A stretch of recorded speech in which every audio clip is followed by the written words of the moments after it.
제26장. 다음날 아침 비니키우스는 여전히 쇠약한 상태로 잠에서 깨어났다. 그래도 열은 내린 듯 했고 통증도 많이 가라앉았다. 부스럭거리는 소리에 잠을 깼으나 리기아는 곁에 없었다. 우르수스만이 화덕 앞에서 몸을 구부리고 회색빛의 뜨미를 휘저으며 타다남은 불씨를 찾고 있었다. 두 서너 개의 불씨를 찾아내자 입으로 훅훅 불기 시작했는데 사람의 입이 아니라 대장장이가 풀무로 바람을 일으키는 것 같았다. 비니키우스는 그 사내가 크로톤을 죽인 것을 떠올리고는 금투시압의 애호가다운 흥미를 가지고 키클로페스의 몸통과도 같은, 키클로페스는 그리스 신화에 나오는 외눈박이 거인입니다. 키클로페스의 몸통과도 같은 거대한 등뼈와 원주 같은 허벅지를 보았다. 내 목을 부르뜨리지 않은 것을 메르쿠리우스 신에게 감사해야겠군. 비니키우스는 안도의 한숨을 쉬었다. 플록스의 이름으로 맹세하노니 다른 리기족도 저 녀석과 닮았다면 다누비우스 군단은 게르마니아의 다뉴브 강에 주둔하고 있던 로마 군단입니다. 다른 리기족도 저 녀석과 닮았다면 다누비우스 군단은 앞으로 그들을 상대로 고생케나 하겠는걸. 그는 곧 큰 소리로 우르수스를 불렀다. 이봐 노예. 우르수스는 화덕에서 고개를 돌려 애교스럽게 미소를 지으며 대답했다.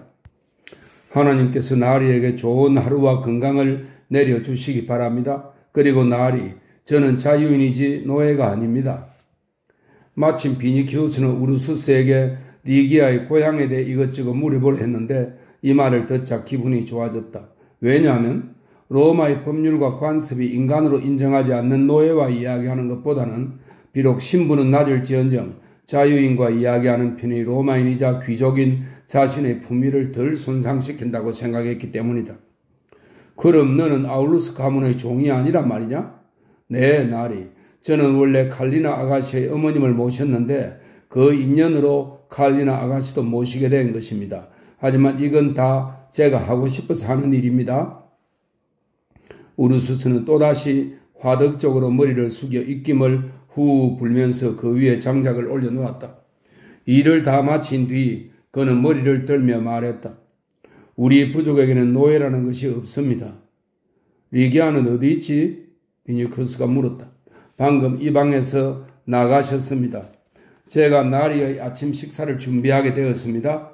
리기아 아가씨는 밤새 나리를 간호하셨거든요. 왜 너가 대신하지 않았느냐? 리기아 아가씨께서 굳이 몸소 하시겠다고 말씀하셨으니까요. 아가씨의 말씀에 무조건 복종하는 것이 제 의무입니다. 우르수스는 잠시 우울한 표정을 짓더니 이렇게 덧붙였다. 제가 만일 아가씨의 분부에 따르지 않았다면 나리는 지금쯤 이 세상에 안 계셨을 겁니다. 나를 죽이지 않은 것이 후회되나 보군? 아닙니다, 나리. 그리스도께서는 살인하지 말라고 말씀하셨습니다. 그럼 아카티누스와 크로톤은 왜 죽였지? 그땐 정말 어쩔 수가 없었습니다. 우르수스는 원망스러운 듯이 자신의 두 손을 내려다보았다. 그의 영혼은 세례를 받았지만 그의 손에는 분명한 이교도의 피가 흐르고 있었다. 그는 냄비를 화덕 위에 얹더니 그 앞에 쭈그리고 앉아 생각에 잠긴 채 불꽃을 바라보았다. 나리, 그것은 나리의 잘못이었습니다. 나리께서는 어쩌자고 감히 우리 아가씨 공주님에게 손을 대셨습니까? 우르수스가 말했다. 순간 비니키우스는 자존심이 몹시 상했다. 신분이 낮은 데다가 야만족 출신인 사내가 귀족인 자기에게 버릇없이 말을 걸어올 뿐 아니라 비난까지 하다니 건방지기 짝이 없다고 생각했기 때문이다. 안 그래도 그제밤부터 상상도 못한 불가사의한 일이 연달아 일어나서 가뜩이나 놀란 판국에 이런 대우를 받다니. 그러나 비니키우스는 몸도 성치 않았고 곁에 종들도 거느리지 않고 있었기에 자제할 수밖에 없었다. 게다가 리기아의 지난날에 대한 이것저것 소상하게 듣고 싶었으므로 마음을 진정시켰다. 일단 노여움을 가라앉힌 뒤 비니키우스는 반니우스와 수에비족에 맞서 싸웠던 리기족의 전쟁에 관해 자세히 묻기 시작했다. 우르수스는 기꺼이 대답해 주었으나 비니키우스가 아울루스 플라우티우스에게 들은 것보다 더 상세하거나 새로운 내용은 없었다. 우르수스는 볼모로 아텔리우스 히스테르의 진영에 가 있었기 때문에 전투에는 참가하지 않았다고 했다. 다만 그가 아는 것은 리기족이 수에비족과 야지기족을 토벌했다는 것, 그 과정에서 그들의 사령관이었던 리기족의 왕이 야지기인이 쏜 화살에 맞아 죽었다는 사실뿐이었다.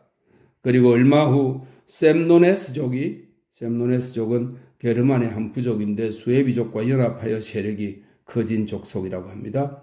셈노네스족이 국경 근처의 숲에다 불을 질렀다는 소식이 전해졌고 그 증가를 받자마자 리기족은 복수를 다짐하며 급히 자기 나라로 돌아갔다.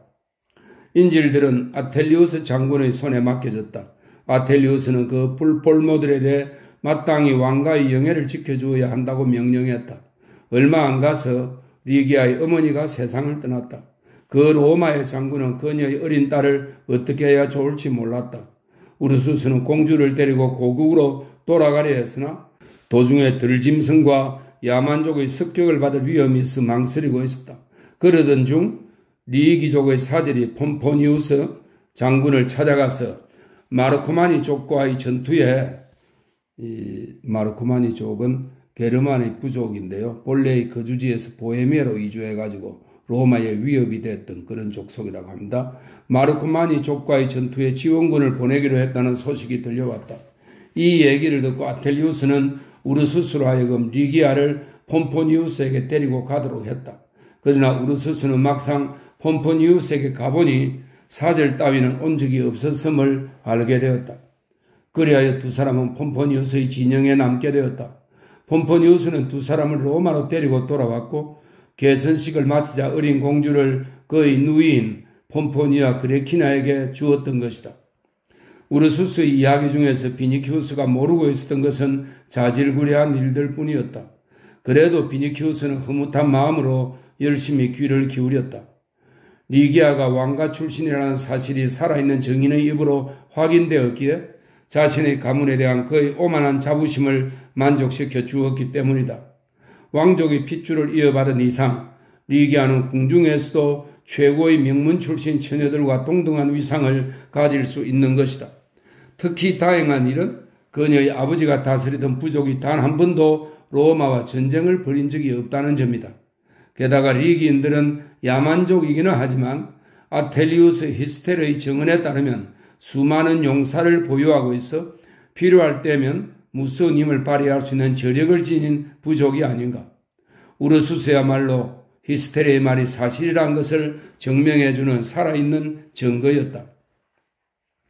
우르수스는 비니키우스가 던진 질문에 이렇게 대답했다. 우리는 숲속에 사는 부족입니다. 땅덩어리가 하도 광대해서 숲의 끝을 본 자가 아무도 없고 얼마나 많은 사람들이 살고 있는지 모를 정도입니다. 숲속에는 나무로 만든 성체가 있는데 거기에는 많은 전리품들이 쌓여 있습니다. 셈노네스 즉 마르코마니족, 반달족, 구아디족 등이 방방곡곡에서 약탈해 온 것을 우리가 다시 몰수했기 때문입니다. 그들은 우리에게 감히 덤비지 못합니다. 다만 우리가 있는 쪽을 향해 바람이 불 때 우리의 숲에 불을 지르는 것이 고작입니다. 우리는 그런 부족들이나 로마 황제 따위는 전혀 무섭지 않습니다. 신들은 로마인에게 세계의 지배권을 주었어. 비니키우스가 엄격한 어조로 말했다. 다른 신들은 모두 악령입니다. 로마인이 없는 곳에는 로마의 지배권도 통하지 않는 법입니다. 우르수스는 불꽃을 휘젓고 난 뒤 혼자 말처럼 중얼거리면서 말을 이었다. 칼리나 아가씨가 황제의 부름을 받고 궁전으로 끌려갔을 때 어쩌면 봉변을 당하게 될지도 모른다고 생각했습니다. 그래서 숲으로 달려가서 리기인들을 데려와 공주님을 구출할 생각도 했습니다. 리기인들은 이교도이기는 하지만 선량한 사람들이므로 다뉴브 강까지라도 출동해 줄 테니까요. 만일 그랬다면 저는 그들에게 신앙의 복음을 들려줄 수 있었을 것입니다. 가령 칼리나 아가씨가 폼포니아 그레키나 마님 댁으로 돌아가시게 되면 저는 공주님께 간청하여 리기인들이 사는 곳으로 가시자고 할 생각입니다. 예수 그리스도께서는 너무 먼 곳에서 탄생하셨기에 리기인들은 아직 그분의 이름조차 들어본 적이 없습니다. 그리스도께서는 물론 자신이 어디에서 태어나는 것이 좋을지 저보다 더 잘 알고 계셨을 것입니다. 하지만 그리스도께서 우리 리기족의 숲속에서 태어나셨더라면 최소한 순환을 당하지는 않으셨을 것입니다. 저희들은 그 거룩한 아기를 잘 키우고 보호해 들으실 겁니다. 짐승고기와 버섯, 비버의 모피나 호박 등 부족한 것이 없도록 해드렸을 겁니다. 우리들이 수에비인과 마르코마니인으로부터 빼앗은 것은 무엇이든 그분께 갖다 드렸을 겁니다. 풍족하고 편안하게 지내실 수 있도록 말입니다. 우르수스는 비니키우스에게 줄 수프가 된 냄비를 불 가까이 가져다 놓으며 말을 중단했다. 그의 생각은 리기족이 살고 있는 광활한 숲속을 맴돌고 있는 듯 했다. 우르수스는 국물이 끓자 오목한 대접에 옮겨 담고는 적당히 식을 때까지 기다리면서 말을 이었다. 나으리, 글라우쿠스님께서는 나으리의 성한 손도 될 수 있는 대로 움직이지 않는 것이 좋다고 말씀하셨습니다. 그래서 아가씨께서는 나으리에게 수프를 먹여드리라고 제게 분부하셨습니다. 리기아가 분부했다. 그렇다면 할 말이 없다. 비니큐스는 리기아가 황제의 딸이나 여신이라도 되는 것처럼 감히 그녀의 뜻을 거역할 생각은 추호도 없었다. 그는 말없이 순종했다. 우르수스는 침대 곁에 앉아 국물을 조그만 잔에 따르고는 환자가 마실 수 있게 입에 대주었다. 푸른 눈 가까이 친절한 미소를 머금고 사뭇 조심스럽게 팔을 뻗었다. 비니큐스는 자기의 눈을 믿을 수가 없었다. 이자가 과연 어제 크로톤을 때려 눕힌 뒤 태풍처럼 덤벼들어 자기를 갈갈이 찢어 죽이려 했던 그 무서운 거인이란 말인가? 만일 리기아가 말리지 않았다면 나는 일찌감치 이 세상 사람이 아니었을 것이다. 젊은 귀족은 난생 처음 신분이 낮은 사람이나 하인, 야만족의 가슴 속에는 무슨 생각이 담겨 있을까 진지하게 생각하기 시작했다. 우르수스는 신중을 기했지만 간병인으로서는 서투르기 짝이 없었다. 대접이 헤라클레스처럼 무지막지한 손에 파묻혀 비니키우스 입에 닿을 부분이 남아있지도 않았다. 몇 번이나 시도해보았으나 잘 되지 않자 우르수스는 몹시 난처해하면서 이렇게 말했다. 이런 야생 들소를 굴에서 끌어내는 편이 훨씬 쉽겠군. 비니키우스에게는 이 리긴이 쩔쩔매는 모습이 우습었고 그의 말 또한 재미있게 느껴졌다. 비니키우스는 언젠가 금투장에서 북쪽 지방의 원시림에서 잡아오는 무서운 야생 들소를 본 적이 있었다. 용맹스런 투사들도 그 들소와 상대하기를 꺼려야 할 정도였다. 크기로 보나 힘으로 보나 그 들소를 당해낼 수 있는 것은 오직 코끼리뿐이었다. 들소의 뿔을 잡아본 적이 있나? 비니큐스는 놀라며 물었다.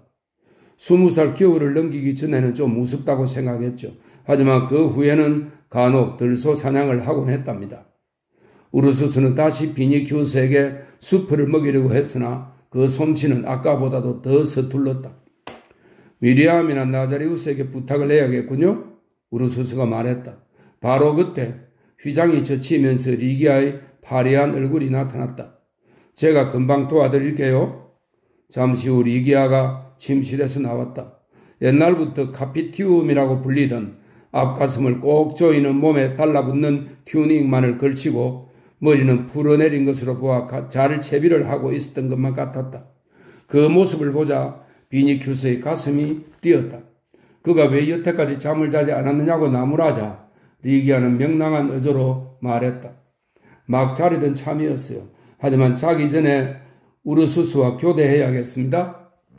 리기아는 그릇을 받아들고 침대 머리에 앉아 비니큐스에게 수프를 떠먹이기 시작했다. 비니큐스는 부끄러움과 행복한 기분을 동시에 맛보았다. 리기아가 몸을 굽히자 그녀의 체온이 고스란히 전해져 왔으며 그녀의 풍성한 머리카락이 그의 가슴을 부드럽게 스쳤다. 갑자기 흥분이 되어 비니키우스의 얼굴은 창백해졌다. 그러나 욕망과 충동의 혼란스러운 소용돌이 속에서도 이 여자야말로 그 무엇보다 소중하고 귀한 존재이며 그녀에 비하면 온 세상은 아무것도 아닌 하찮은 것이라는 생각이 들었다. 예전에 비니키우스는 무조건 리기아를 탐내했지만 지금은 마음속 깊이 사랑하고 있었다. 과거에 그는 일상생활에 있었으나 감정을 드러내는 데 있어 누구보다 자기 중심적인 이기주의자였다.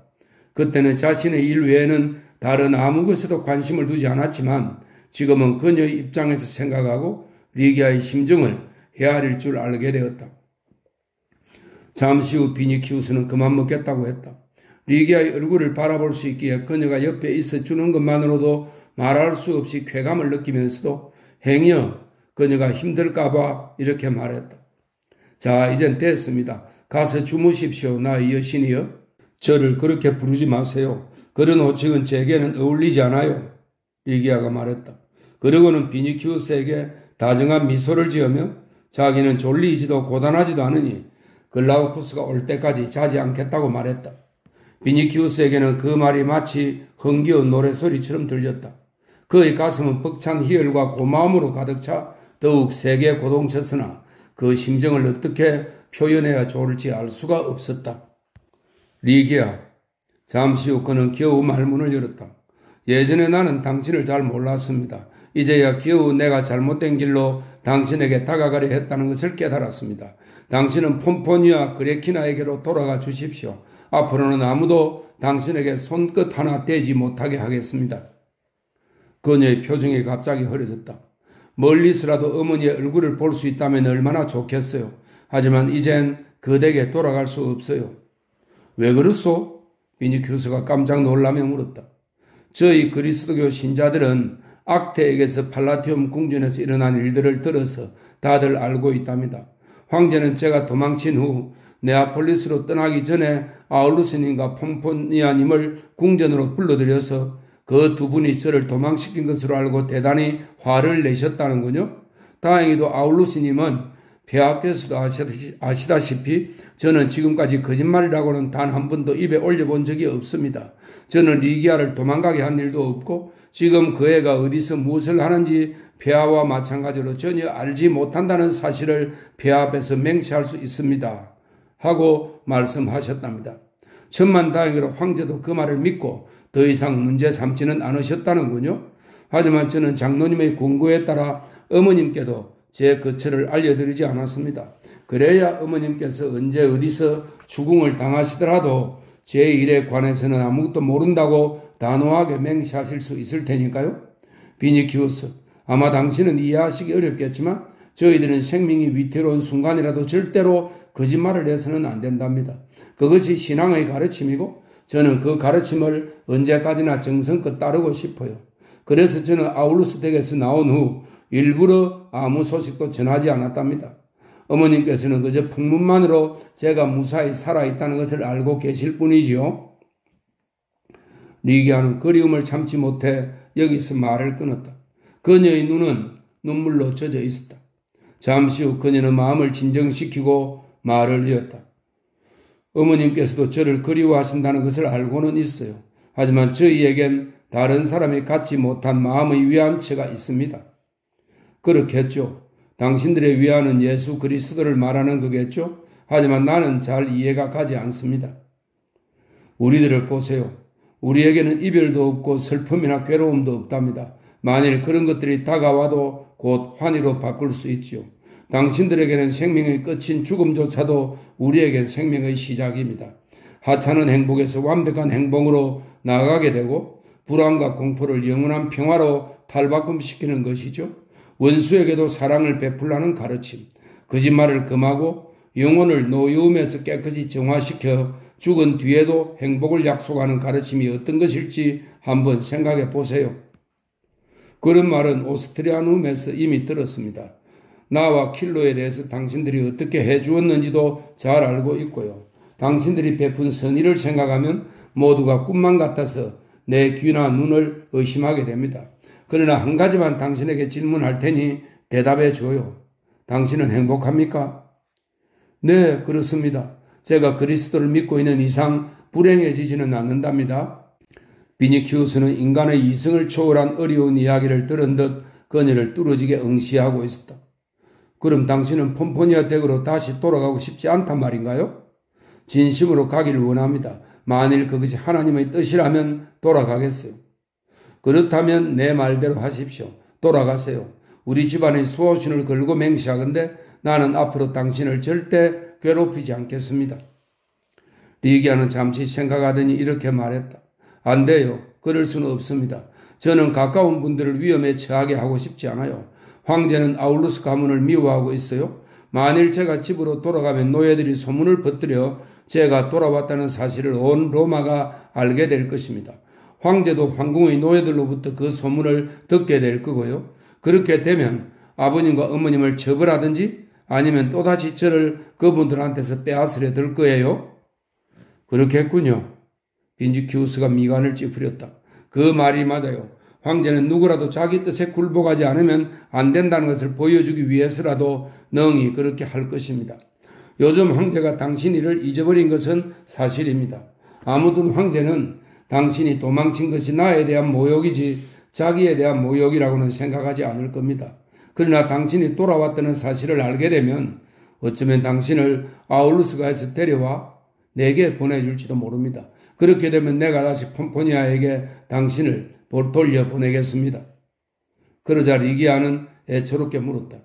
비니키우스, 당신은 제가 또다시 궁전에 들어가기를 원하십니까? 비니키우스는 이를 악물며 대답했다. 아니, 그런 뜻이 아니었습니다. 당신 말이 옳습니다. 내가 바보 같은 소리를 했군요. 비니키우스는 갑자기 바닥을 헤아릴 수 없는 거대한 심년이 자기 앞에 펼쳐지는 것 같았다. 그는 귀족에다 호민관이며 로마에서 상당한 세력을 가진 유력한 인물이다. 하지만 그가 속해 있는 세상의 모든 권력 위에는 한 미치광이가 군림하고 있고 더구나 그 광인의 의지나 잔악함은 아무도 예측할 수가 없다. 그 미치광이를 대수롭지 않게 여기고 두려워하지 않는 이들은 오직 이 세상의 이별과 고통, 아니 죽음까지도 초연하게 받아들일 수 있는 그리스도교 신자들 뿐이다. 그 밖의 다른 모든 사람들은 하나같이 네로 앞에서 벌벌 떨지 않을 수 없다. 비니키우스에게는 자기가 살고 있는 현실의 살벌하고 끔찍한 전모가 생생하게 보였다. 리기아를 아울루스 부부에게 돌려보낼 수는 없다. 그렇게 하면 저 흉악한 괴물이 리기아를 기억해내고 그녀에게 무슨 짓을 할지 모른다.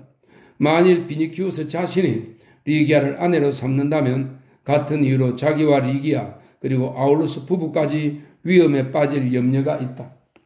네로의 순간적인 기분에 따라 여러 사람이 파멸을 맞게 될 수도 있는 것이다.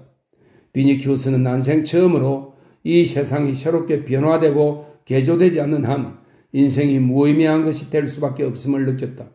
바로 조금 전까지만 해도 알지 못했던 일, 즉 이러한 시대는 오직 그리스도교 신자들만이 행복할 수 있다는 것을 깨닫게 되었다. 그러나 지금 무엇보다 비니키우스를 슬프게 하는 것은 자기와 리기아의 인생을 이렇게 만든 장본인이 바로 자기 자신이며 더구나 그 복잡한 문제를 풀어나갈 방법이 전혀 떠오르지 않는다는 사실이었다. 비니키우스는 비통하게 말했다. 당신이 나보다 행복하다는 것을 알고 있습니까? 당신은 이 비좁은 단칸방에서 보잘것없는 사람들과 가난하게 살고 있지만 당신에게는 신앙과 그리스도가 있습니다. 그런데 내게는 오직 당신만 있을 따름입니다. 당신을 잃어버렸을 때 나는 집도 없고 먹을 것도 없는 불쌍한 거지와 같았습니다. 당신은 내게 있어 온 세상을 다 준다 해도 바꿀 수 없는 소중한 사람입니다. 내가 당신을 찾으려고 한 것은 당신 없이는 살 수 없었기 때문입니다. 나에게는 연회도 잠도 필요 없습니다. 당신을 찾아낼 수 있다는 희망이 없었더라면 나는 벌써 칼로 내 목을 찔러버렸을 겁니다. 그러나 나는 이제 죽음이 두렵습니다. 죽으면 당신을 볼 수 없기 때문입니다. 당신 없이는 살 수 없고 오로지 당신을 찾아내고 당신을 만날 수 있다는 희망으로 지금껏 버텨왔다는 내 말은 조금도 거짓없는 진실입니다. 아울루스의 집에서 우리가 나눈 얘기를 기억하십니까? 어느 날 당신은 모래 위에 물고기를 그렸죠. 그때 나는 거기에 어떤 의미가 있는지 알지 못했습니다. 둘이서 함께 즐겼던 공놀이를 기억하십니까? 그때 벌써 나는 내 목숨보다 더 당신을 사랑하고 있었고 당신도 내 사랑을 느끼고 있었을 겁니다. 그런데 갑자기 아울루스가 나타나 리비티나의 얘기를 꺼내어 우리를 놀라게 했기 때문에 우리들의 대화는 중단되고 말았죠. 폼포니아는 페트로니우스와 작별 인사를 나누면서 하나님은 유일하시고 전능하시며 자비로우시다고 말했습니다. 하지만 그때까지만 해도 나는 그리스도가 당신들의 신이라는 것을 꿈에도 생각하지 못했습니다. 신이 당신을 내게 돌려보내주시기만 한다면 그 신이 노예나 이방인, 불황자들의 신일지라도 그분을 사랑하겠습니다. 당신은 내 곁에 앉아 있으면서도 오로지 당신의 신만을 생각하고 있습니다. 제발 내 생각도 좀 해주십시오. 그렇지 않으면 나는 그 신을 정오하겠습니다. 내게 있어서는 오직 당신만이 유일한 신입니다. 당신의 아버지와 어머니에게 축복이 있으시길, 당신이 태어난 땅에도 축복이 있기를 바랍니다. 나는 당신의 다리를 끌어안고 당신에게 기도하고 싶습니다. 당신을 숭배하고 당신에게 제물을 바치고 당신을 경배하고 싶습니다.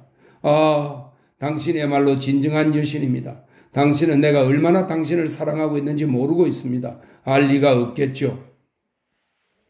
이렇게 말하면서 비니키우스는 창백한 이마에 한 손을 대고 눈을 지그시 감았다. 비니키우스는 원래 노여움이나 사랑에 있어서는 한계를 모르는 사내였다.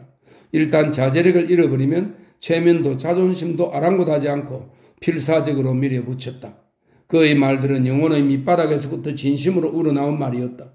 가슴에 사무친 고통과 도취, 욕망과 찬미의 감정이 마침내 걷잡을 수 없는 말의 홍수가 되어 본물처럼 터져나온 것이었다. 그러나 그가 하는 말들은 리기아에게는 하나님을 모독하는 것처럼 느껴졌다. 그럼에도 불구하고 그녀의 심장은 가슴을 옥죄고 있는 튜닉을 찢어버리고 싶을 만큼 심하게 두근거리기 시작했다.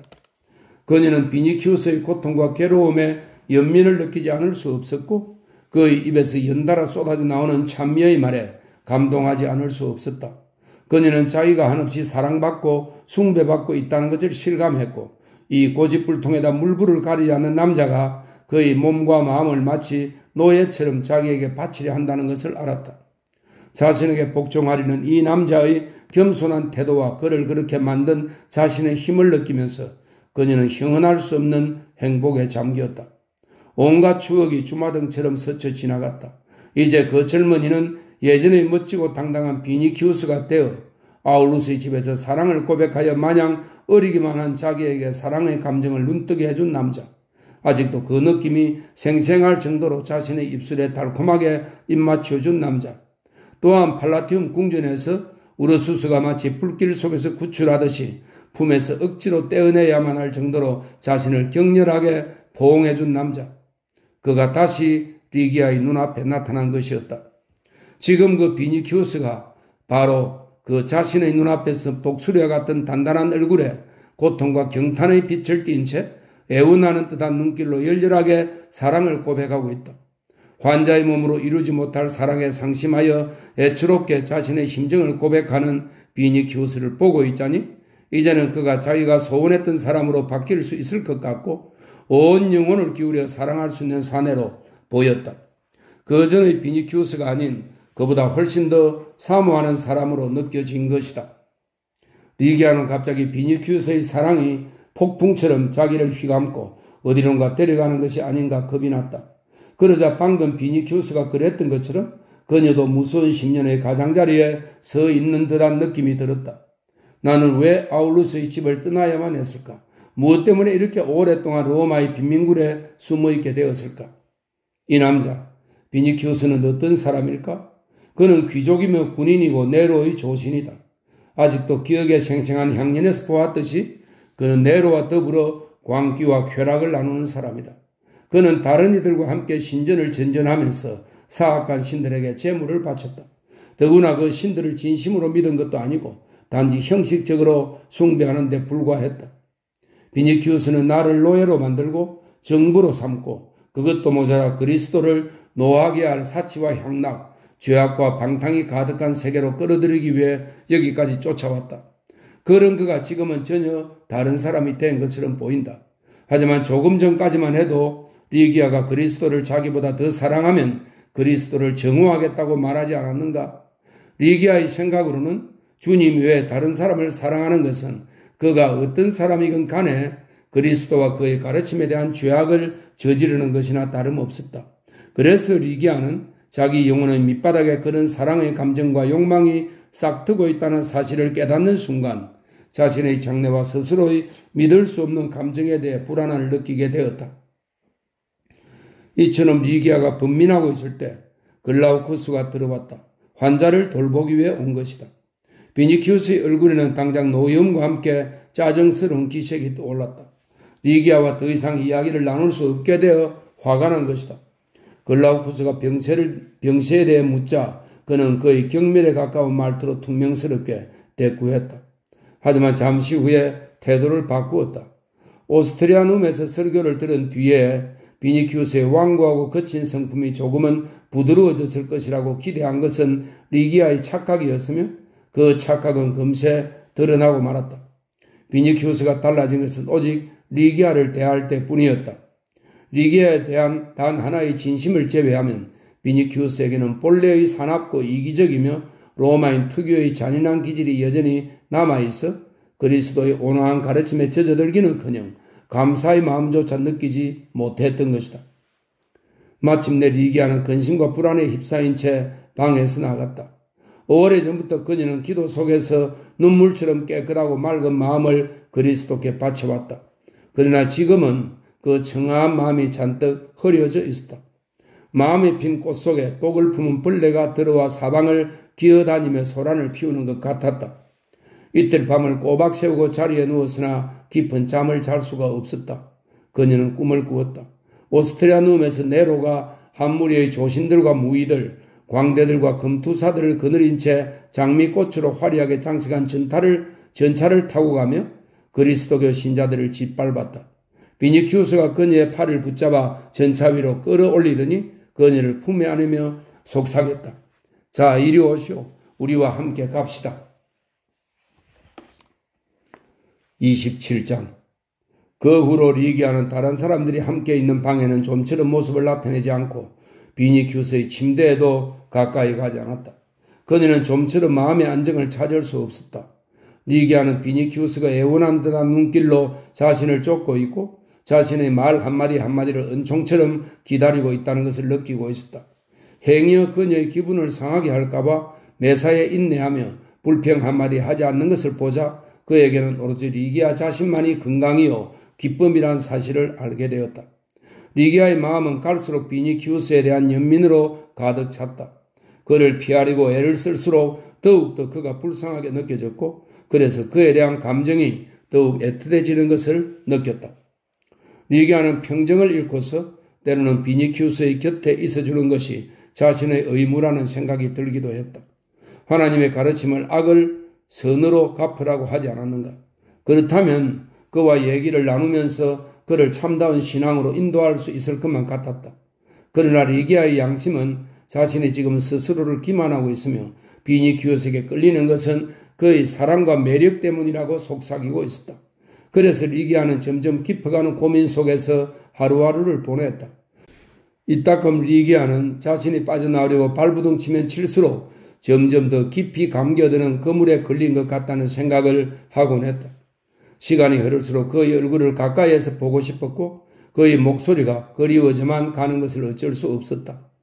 비니키우스가 누워있는 침대 곁으로 다가가고 싶은 마음을 억누르기 위해 리기아는 온 힘을 다해 자기 자신과 싸워야만 했다. 어쩌다가 자기가 곁에 다가갔을 때 그가 좋아하는 모습을 보면 그녀의 가슴에도 기쁨이 솟았다. 하루는 비니키우스의 속눈썹이 젖어 있는 것을 보고 태어나서 처음으로 그 눈물에 입을 맞춰 닦아주고 싶다는 생각을 했다. 그녀는 자신의 그런 생각이 두렵기도 했고 스스로에 대한 혐오감이 치밀어 오르기도 해서 그날 밤 울면서 뜬 눈으로 세웠다. 한편 비니키우스는 마치 인내를 맹세한 사람처럼 견뎌내고 있었다.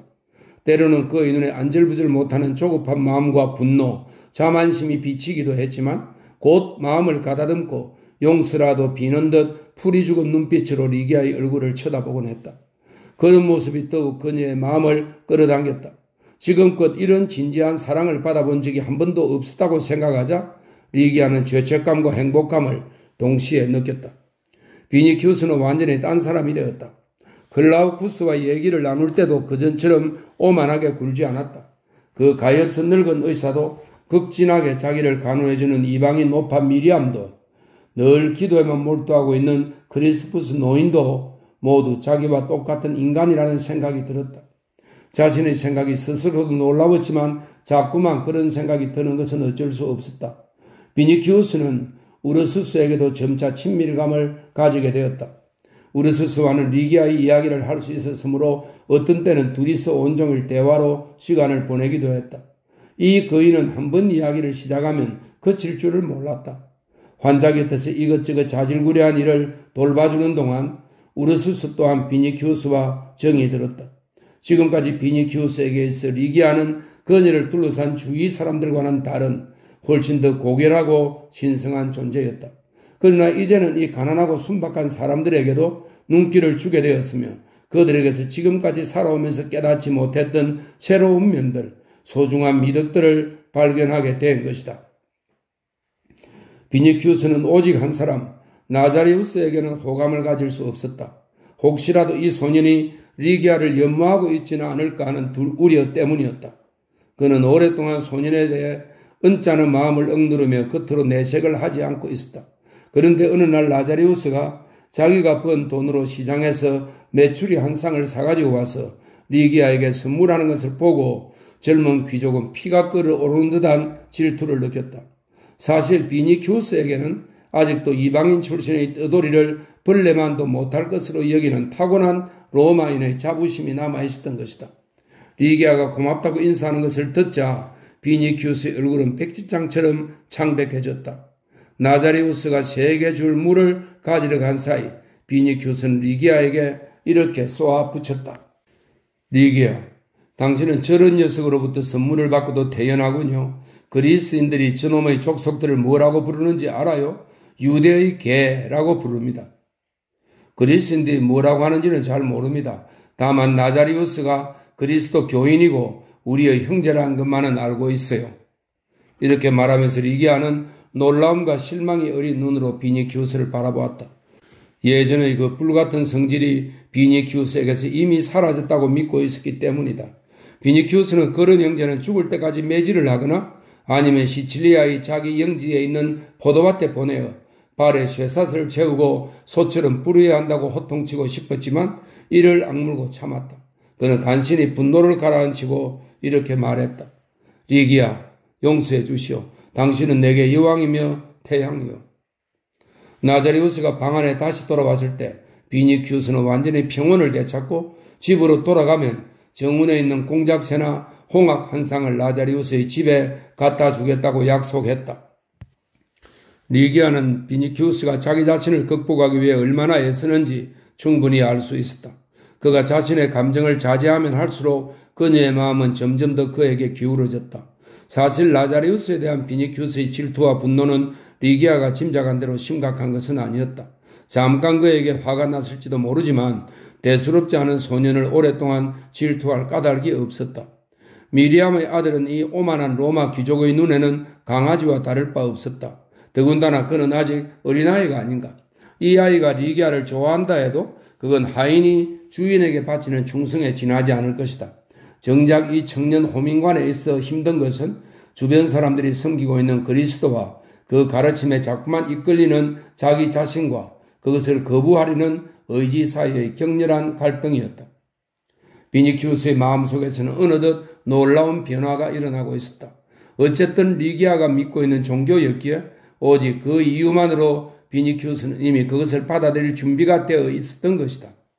점점 건강이 나아짐에 따라 오스트리아 룸에서 밤을 새운 이후 일어났던 일련의 사건들과 그동안 끊임없이 머릿속을 맴돌던 온갖 상념들을 정리하면서 비니큐스는 인간의 영혼을 근본적으로 변화시키는 이 초인적인 가르침에 다시 한번 탐복하였다. 그 속에는 어떤 신비스러운 힘, 세상 사람들이 미처 깨닫지 못한 고귀한 무엇인가가 담겨 있었다. 만일 이 가르침이 전 세계로 널리 전파되어 사랑과 자비의 불씨를 퍼뜨릴 수 있다면 주피터가 아니라 사투르누스가 세상을 지배했던 그런 시절이 다시 돌아올지도 모른다고 생각했다. 비니큐스는 그리스도의 초자연적인 탄생과 그가 부활했다는 얘기, 그 밖의 온갖 기적에 대해서도 의심하지 않았다. 그런 일을 직접 목격했다고 말하는 증인들은 대부분 신뢰할 만한 사람들이었고 일어나지도 않은 일을 거짓으로 꾸며댈 만큼 흩은 인간들로 보이지는 않았기 때문이다. 게다가 그는 로마인 특유의 회의론자로서 제 신은 믿지 않았지만 기적만은 믿고 있었다. 비니큐스는 풀 수 없는 불가사의한 수수께끼에 부딪혔다. 그러나 한편으로는 이 종교가 다른 종교와는 달리 기존의 질서나 제도에 상반되는 측면이 있고 실현 가능성이 없는 허황된 것으로 생각되는 순간도 있었다. 로마나 이 세상에 살고 있는 인간들이 타락한 것이지 현존하는 질서 그 자체가 무엇이 나쁘다 말인가. 가령 황제가 고매한 인품을 갖춘 인물이고 원로운 의원들이 저질스러운 남봉꾼들이 아니라 트라세아스와 같은 인격자들이라면 그 이상 더 무엇을 바라겠는가. 사실 로마의 평화와 로마의 군인은 흠잡을 데 없는 위대한 것이며 인간과 인간 사이에 계급이 있는 것도 당연한 일이다.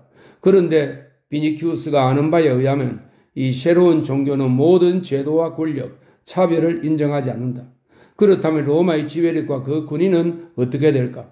과연 로마인이 지배를 포기하거나 정복한 여러 민족을 자기네와 동등하게 대할 수 있을까? 이것은 귀족인 비니키우스로서는 도저히 동의할 수 없는 일이었다. 또한 이 종교는 자신에게 비추어 보더라도 평소 비니키우스의 사상, 습관, 성격, 인생관 등과 여러모로 상반되는 것이었다. 만약 이 가르침을 받아들일 경우 앞으로 어떻게 살아야 할지 전혀 종잡을 수 없고 막막하기만 했다. 이처럼 비니키우스는 이 새로운 교리에 대해 두려워하면서도 동시에 경탄을 금할 수 없었다. 막상 이 종교를 신봉하려고 하면 그의 천성이 가로막고 반발심을 느끼게 했다. 그는 결국 자기와 리기아를 갈라놓고 있는 원흉은 바로 이 종교라고 결론지었다. 그런 생각이 들자 그는 마음속 깊이 그리스도교를 정오했다. 그러나 이 종교야말로 비니키우스로 하여금 리기아를 이 세상의 그 무엇보다 아름답고 소중한 존재로 볼 수 있게 해준 원천이 아니던가. 이 종교 덕에 리기아를 향한 비니키우스의 마음에는 어느덧 애정보다는 존경이, 욕망보다는 찬미의 마음이 싹트게 되었던 것이다. 그렇게 생각하면 또다시 그리스도를 경외하고 싶은 마음이 불쑥 들기도 했다. 그리스도를 사랑하든지 아니면 미워하든지 둘 중 하나만 선택해야 하는 기로에서 비니키우스의 이성과 감정은 갈팡질팡하고 있었다. 그는 어찌할 바를 몰랐다. 그저 도저히 이해할 수 없는 불가사의한 신 앞에 머리를 숙이고 리기아의 신이라는 이유만으로 묵묵히 따를 수밖에 없다는 생각이 들었다. 리기아는 비니키우스의 마음속을 꿰뚫어 보고 있었다. 비니키우스가 자신을 억제하기 위해 무던히 애쓰고 있다는 것, 더구나 그의 천성이 이 종교에 반발하고 있다는 것도 잘 알고 있었다. 그 때문에 리기아는 죽고 싶을 만큼 괴로웠지만 한편으로는 비니키우스가 그리스도에게 바치고 있는 그 침묵의 경배에 대해 감사한 마음과 한없는 동정심이 솟아올라 더욱 그에게 마음이 기우는 것은 어쩔 수 없었다. 그녀는 폼포니아와 아울루스를 떠올렸다. 죽은 후 천국에서 아울루스와 만나지 못하리라는 걱정 때문에 폼포니아는 항상 슬픔에 잠겼고 눈물이 마를 날이 없었다. 리기아는 이제야 비로소 폼포니아의 괴로움과 슬픔을 이해할 수 있을 것 같았다. 자기도 마침내 사랑하는 사람을 찾았지만 언젠가는 그 사람과 영원히 이별해야만 한다. 이따금 비니키우스의 영혼이 그리스도의 진리를 향해 열려 있을지도 모른다는 환상을 품기도 했으나 그 환상이 오래 지속되지는 않았다. 그녀는 비니키우스를 너무도 잘 알고 또 이해하고 있었기 때문이다. 비니키우스 그리고 그리스도교 신자 이 두 가지 관념이 아직 어린애처럼 미숙한 그녀의 머릿속에서도 조화롭게 어우러지지 않았다. 어질고 현숙한 폼포니아로부터 가마를 받고 있는 사려 깊고 현명한 아울루스조차도 아직까지 그리스도교 신자가 되지 못했는데 어찌 감히 내가 비니키우스를 그리스도교 신자로 만들 수 있단 말인가? 이에 대한 해답은 없다. 아니 오히려 단 하나밖에 없다고 해야 할 것이다. 그것은 바로 비니키우스에게는 희망이나 구원의 길이 없다는 것이다. 리기아는 비니키우스에 대한 절망적인 결론을 떠올리며 그가 싫어지기는커녕 오히려 불쌍하다고 생각했다. 그럴수록 그에 대한 사모의 정은 점점 더 깊어만 갔다. 가끔씩 리기아는 비니키우스의 어두운 미래에 관해 둘이서 허심탄회하게 얘기를 나누고 싶은 충동이 일었다. 어느 날 리기아가 비니키우스의 곁에 앉아 그리스도의 가르침이야말로 참 생명이라고 이야기하자 몸이 제법 회복된 비니키우스가 성 한쪽 팔을 짚고 벌떡 일어나더니 느닷없이 그녀의 무릎에 머리를 얹으며 당신은 나의 생명이요 라고 말하는 것이었다. 그 순간 리기아는 숨이 막히는 것 같았고 그의 이성을 잃고 머리에서 발끝까지 희열로 온몸이 떨리는 것을 어찌할 수 없었다. 그녀는 두 손으로 비니키우스의 관자놀이를 잡고 그를 일으키려 했다. 몸을 아래로 굽힌 순간 리기아의 입술이 비니키우스의 머리에 닿았다. 두 사람은 잠깐 동안 서로 강렬히 이끌리는 사랑의 감정에 도취되어 아무 말도 하지 못하고 감정을 억제하기 위해 자기 자신들과 싸워야만 했다. 마침내 리기아가 몸을 일으켜 자리를 피했다. 혈관의 피가 뜨겁게 끓어올랐고 머리가 어지러웠다. 하지만 그것은 이미 넘칠 만큼 가득 차있던 술잔에 몇 방울의 술이 더 떨어진 것에 지나지 않았다. 비니큐스는 이 행복한 순간의 대가로 장차 그가 어떤 값비싼 희생을 치르게 되는지 짐작조차 하지 못했다. 마침내 리기아는 구원을 필요로 하는 사람은 바로 자기 자신이란 것을 뼈저리게 느꼈다. 그날 밤 그녀는 뜬 눈으로 밤을 지새우면서 눈물로 기도했다. 하지만 자신은 이미 기도할 자격을 상실했으므로 하나님께서 귀 기울여 주시지 않을 것만 같았다. 이른 아침 리기아는 담쟁이와 포도등 꿀로 뒤덮인 정자로 그리스푸스를 불러내 모든 사실을 털어놓았다. 이미 자기는 자신을 믿을 수 없고 비니큐스를 향한 사랑의 열정을 도저히 이겨낼 수 없으니 미리암의 집을 떠나게 해달라고 간청했다. 항상 종교에 심취해 있는 엄격한 그리스푸스 노인은 리기아가 그 집을 떠나겠다고 하자 찬성했다. 그러나 그녀가 고백한 사랑의 감정에 대해서는 죄악으로 받아들이며 용서한다는 말을 하지 않았다. 도망쳐 왔을 때부터 각별히 보살펴주고 귀엽게 여겼으며 믿음을 가르쳤던 리기아, 세파에 물들지 않고 주님의 가르침이 일궈놓은 토양에서 피어난 한 송이 백합꽃 같은 리기아. 그녀가 이제 그 영혼 속에 주님에 대한 사랑 외에 또 다른 애정을 품고 있다는 말을 듣고 그리스푸스는 화가 치밀었다. 그는 지금까지 주님의 영광을 찬양함에 있어 리기아보다 더 순수하고 깨끗한 영혼은 없다고 생각해 왔다. 그래야 그는 리기아를 자기 손으로 정성껏 갈고 다듬은 귀중한 보석처럼 애지중지하면서 언젠가 주님께 바치게 될 날을 꿈꿔왔던 것이다. 그리스푸스의 절망 속에는 놀라움과 비애가 뒤섞여 있었다. 가서 하나님께 용서를 비시오. 그리스푸스 노인이 매우 실망스러운 의조로 말했다. 당신을 함정에 빠뜨린 악마가 당신을 완전히 타락시키기 전에, 그리고 당신의 주님의 뜻을 거스르기 전에 빨리 도망가십시오.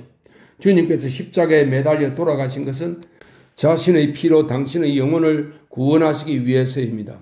그러나 당신은 자신을 정부로 삼으려는 사내에게 마음을 주었습니다. 하나님께서는 기적을 일으키셔서 당신을 그자로부터 구해주셨는데 당신은 그 더러운 욕망에 눈을 뜨고 어둠의 자식을 사랑하게 되었습니다. 그자가 도대체 어떤 사람이요? 그리스도를 반대하는 자들의 벗이고 그들의 하수인이며 방탕하고 부도덕한 죄인이 아니요. 그 사람은 당신을 자기가 살고 있는 악의 구렁텅이 그 지옥 같은 소돔으로 끌고 가려 하고 있어. 하나님께서는 언젠가 분노의 화염으로 그곳을 태워버리실 거요. 감히 말하겠습니다. 저 사악한 뱀이 당신 마음속에 기어들어가 죄악의 독으로 오염시키기 전에 차라리 이 집 벽이 무너져 내려 당신이 죽어버리는 편이 낫겠소. 그리스푸스는 점점 더 흥분했다. 비단 리기아의 행위에 대해서 분노했을 뿐만 아니라 모든 인간, 특히 여자의 나약한 본성에 대해 혐오와 경멸의 감정이 솟구쳐 올랐기 때문이다. 그리스도의 진리조차도 이브의 치명적인 약점에서 여성을 구할 수는 없구나. 이 처녀가 아직 순결하다는 것도, 사랑의 감정에서 도피하려고 애쓰고 있다는 것도, 양심의 가책과 회개로서 자신의 진심을 털어놓았다는 사실도 그에게는 무의미하기만 했다. 자신은 리기아를 그리스도에 대한 거룩한 사랑으로 가득 찬 천사로 만들어 천상의 세계로 보내야겠다는 바람을 가지고 있었는데, 철없는 이 여인은 네로의 졸개와 사랑에 빠져버렸다니. 그런 생각을 하면서 그는 환멸과 상실감, 그리고 이루 말할 수 없는 좌절감에 빠졌다. 아니다, 안 된다. 도저히 이 여자를 용서할 수 없다. 이글이글 타오르는 숯불처럼 험악하게 짝이 없는 말들이 그의 입술을 태웠다.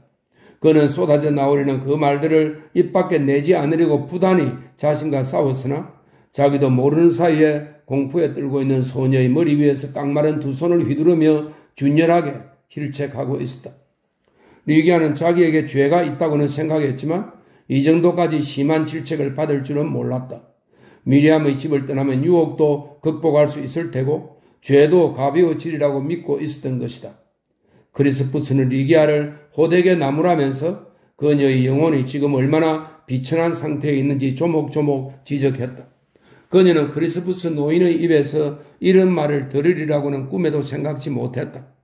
팔라티움 궁전에서 도망쳐온 이후 아버지처럼 자신을 보살펴 주었던 이 나이 많은 장로가 자상하게 타일러주고 위로해주고 격려해 주리라고 기대했던 것이다. 나는 이 실망과 고통을 하나님께 바치겠습니다. 그가 말했다. 당신은 추악한 늪에 빠져서 악의 기운으로 스스로의 영혼을 더럽혔으니 주님을 기만한 것이나 다름없습니다.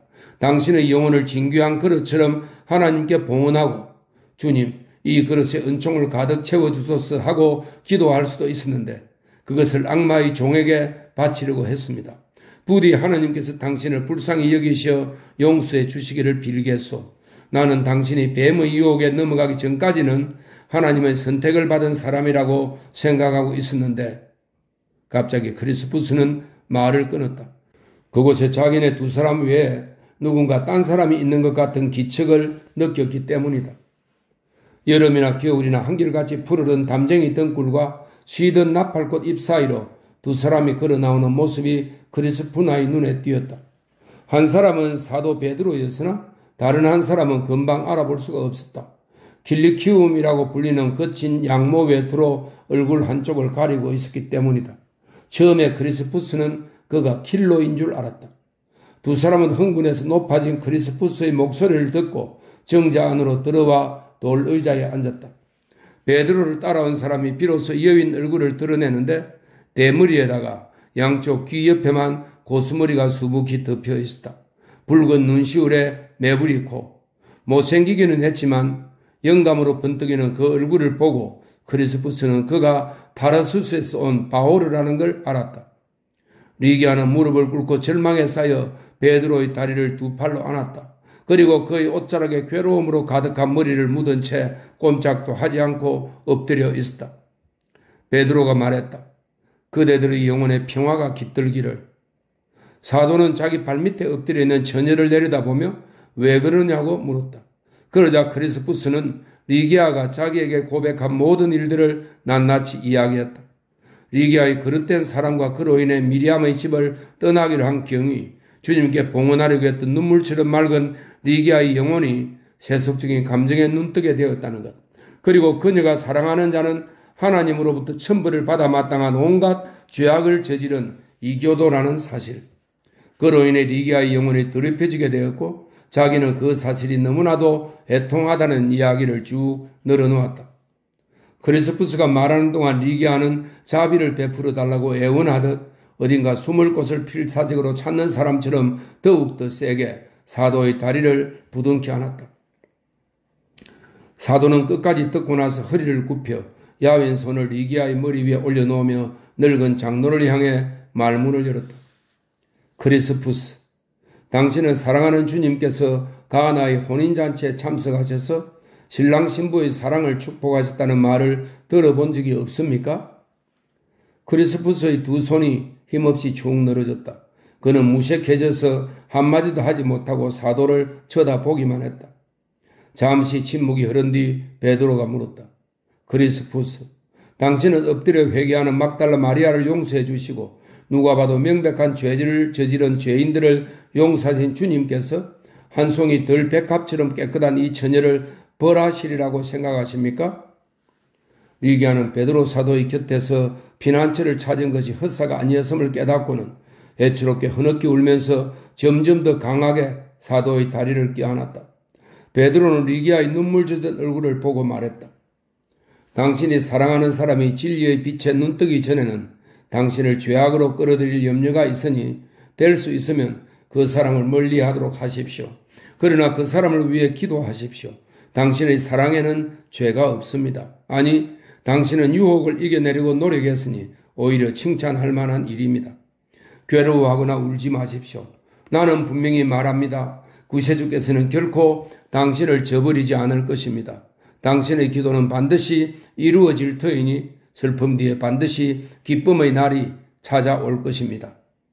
이렇게 말하며 베드로는 그녀의 머리 위에 두 손을 올려놓았다. 그리고 하늘을 우러러보며 그녀를 축복했다. 그의 얼굴에서는 이 지상에서는 찾아보기 힘든 자비가 빛나고 있었다. 크리스푸스도 잘못을 뉘우친 듯 겸손하게 용서를 빌었다. 저는 주님의 자비에 어긋나는 죄를 지었습니다. 왜냐하면 저는 이 여인이 세속적인 사랑을 받아들여 그리스도를 배신한 것으로 잘못 생각했습니다. 베드로가 대답했다. 나는 3번씩이나 주님을 부인한 일이 있습니다.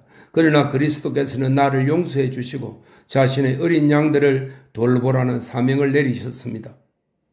그렇지만 비니키우스는 네로의 신하가 아닙니까? 크리스푸스가 다시 한번 물었다. 그리스도께서는 비니키우스보다 더 완고하고 더 굳은 마음도 녹이셨습니다. 베드로가 대답했다. 그러자 이제까지 잠자고 있던 바오로가 자신의 가슴에다 손을 대고 자기를 가리키면서 말했다. 나는 그리스도의 종들을 박해하여 죽음으로 몰아넣은 사람입니다. 스테파누스가 돌에 맞아 죽었을 때 그에게 돌을 던진 자들의 겉옷을 지키던 사람이 바로 나입니다. 인간이 살고 있는 이 땅의 모든 곳에서 진리를 뿌리채 뽑으려던 사람이 바로 나입니다. 그런데 주님께서는 그런 나에게 온 세계의 진리를 전파하라고 명했습니다. 그래서 나는 유대인의 땅과 그리스, 여러 섬나라들, 심지어 내가 처음으로 죄인이 되어 감옥에 갇혔던 이곳, 감히 신의 존재를 부정하는 이 도시에서도 주님의 말씀을 전했습니다. 오늘도 나는 내 스승이신 베드로 사도의 부름을 받아 저 버릇없는 젊은이로 하여금 주님 앞에 무릎 꿇게 하고 돌밭에 씨를 뿌리기 위해 이 집에 오게 된 것입니다. 그리스도께서는 풍성한 수확을 위해 이 토지를 비옥하게 해 주실 것입니다. 이렇게 말하며 바오로는 일어섰다. 그 순간 크리스푸스는 등이 구부정한 이 조그만 산의 참모습을 발견할 수 있었다. 훗날 온 세상을 변화시키고 수많은 나라와 민족을 이끌게 될 거인의 모습을.